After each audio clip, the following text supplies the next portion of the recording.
Knowing that God is your help makes you break free from the burden of getting to where you want to be by yourself.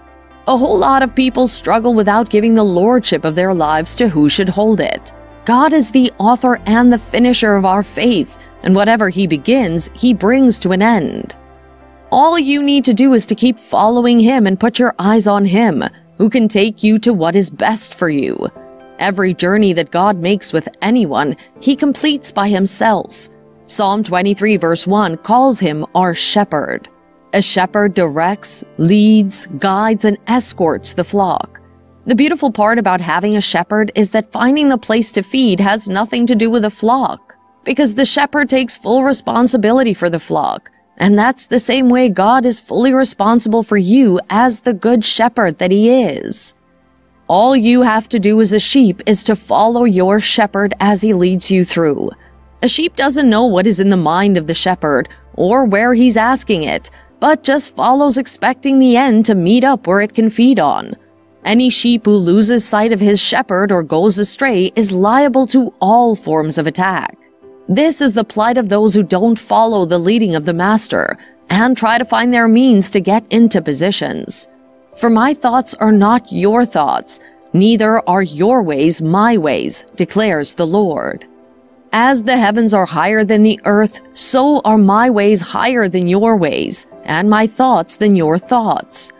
There have been a lot of examples of people who ended up in places or positions they never felt they would have ever had the opportunity to be in. A good example of a person who God raised high is Joseph, a Hebrew boy who went through a lot before later ending up as the prime minister of Egypt. Even after all the hardship, God put him in a position where he could now sit and dine with kings. 1 Corinthians 1 verse 27 says, "And God hath chosen the weak things of the world to confound the mighty things." God picks those who are termed weak and seen as nothing. He raises them high and makes them sit with kings to show His glory and to rubbish those who think they're high and mighty. All those who feel they don't need Him and have control of their world in their hands fall into the category of those who God ends up raising. Those who put their full trust in Him higher than they are or they could ever be. The best way to not let God have His way in your life is to take total control of your life, and that is seeing as pride before God. Labor to be where you want to be, but do it from the mindset that you know that the result will not necessarily come from what you do or don't do, but from Him who works on your behalf to make all things beautiful for you in His own time. No matter how horrible things might look now, God is capable of bringing you out of the shame. Do not lose hope. Have a confident expectation of good. He takes men out of the dirt and cleans them up, makes their path straight, and sets them in strong positions. Those who have a testimony of God putting them in places they never imagined are people who rest in the promises of God for them to give them a great future.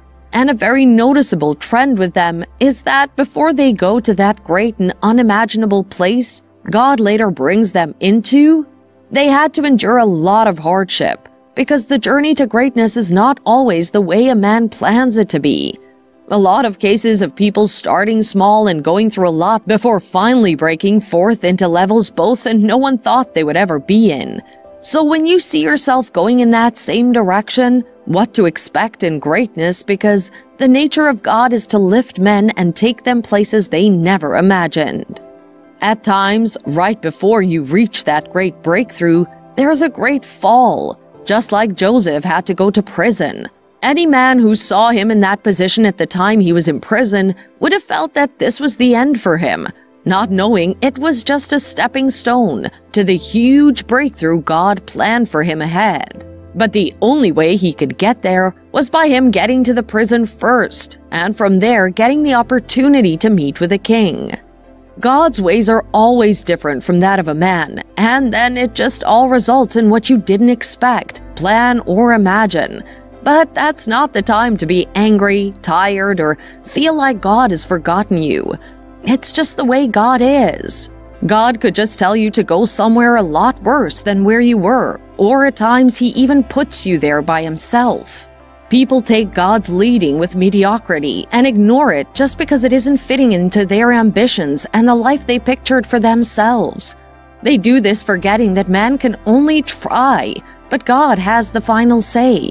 Then they run away from God's destined place for them because God instructs them to go somewhere that looks unpleasant, which would lead them to their breaking point, but they feel it's not up to the standard of what they had in mind before. Some even give up on themselves, take their focus away from God, and start carrying the burden of trying to make things work on their own. People take God's leading with mediocrity and ignore it. So much beauty might just be in that place, and your answer to God's leading by staying there would just shoot you high. Just imagine if Joseph never went to prison. He might have been in Potiphar's house forever, but his going to the prison brought him to the place no one ever thought he could end up in.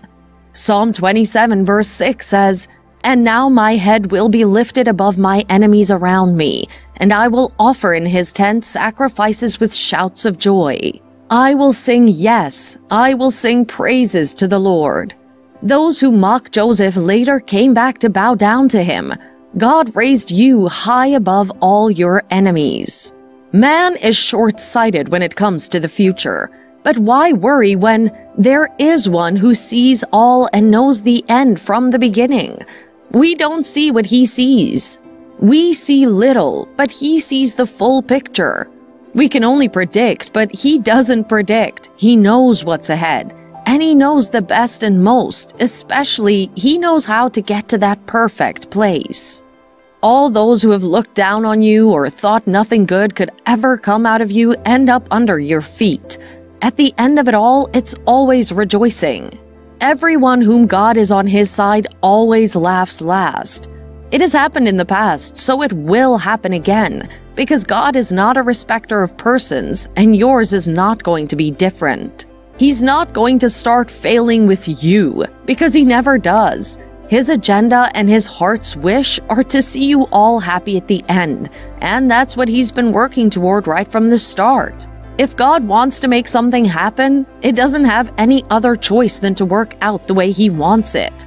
So if it's God's plan for you to laugh at last, you can rest assured that you surely will.